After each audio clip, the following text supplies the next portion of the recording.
सलाम करे उनको जिनके हिस्से में मुकाम आता है। किस कदर खुशनसीब होते हैं वो लोग रोज जिनका वतन काम आता है। नमस्कार मित्रों, મારું નામ છે રાઠોડ હાર્દિક અને હું ધોરણ 6 એમાં અભ્યાસ કરું છું। આજે આપણે જે વિષય પર વાત કરવાની છે, જે વિષય પર ચર્ચા કરવાની છે તે છે આપણા ભારત દેશના ધૈર્ય નિરોધ કે જે જીવે છે તો દેશ માટે અને બલિદાન આપે છે તો પણ દેશ માટે। તમે સમજી ગયા છો હું તેના વિશે વાત કરી રહી છું। હા, હું વાત કરી રહી છું આપણા ભારત દેશના વીર જવાનો સૈનિકો વિશે કે જે જીવે છે તો દેશ માટે અને બલિદાન આપે છે તો પણ દેશ માટે। સાહેબ, આજની આ સ્પીચ શરૂ કરીએ પહેલા મારે તમને એક જ સવાલ છે કે આપણામાં દેશભક્તિ કેવી છે અને કેટલી છે? શું આપણામાં દેશભક્તિ ખાલી દેખાડવા માટે છે કે ભગતસિંહ, સુખદેવ, રાજગુરુ અને ચંદ્રશેખર આઝાદ અને સુભાષચંદ્ર બોઝ જેવી હોવી જોઈએ કે જેણે સૂત્ર આપ્યું હતું, તું મુझे दूंगा मैं तुम्हें आजादी दूंगा?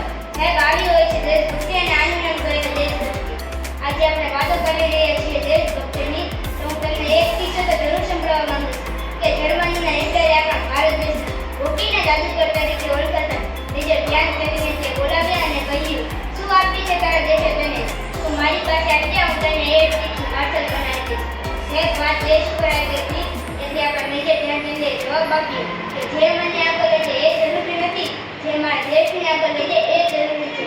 સાહેબ, આવી હોય છે દેશભક્તિ અને આનું નામ કહેવાય દેશભક્તિ।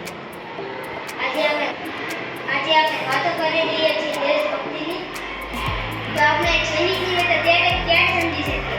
આપણે એક સૈનિકની વ્યથા ત્યારે સમજી શકીએ જ્યારે આપણે ખુદ સૈનિકો ચાલો માની લઈએ કે આપણે ખુદ સૈનિક છીએ અને બોર્ડર ઉપર લડી રહ્યા છીએ કારગિલની ઊંચી ટેકરી ઉપર કે જ્યાં -15 ડિગ્રી જેટલું તાપમાન હોય છે।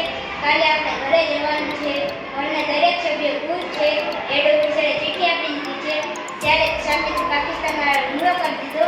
જ્યારે તમારા ઘરને કોઈ સંદેશ આપે છે કે તમે લડતા શહીદ થઈ ગયા, ત્યારે તમારા એક વૃદ્ધ પિતા કે જેનો એક જ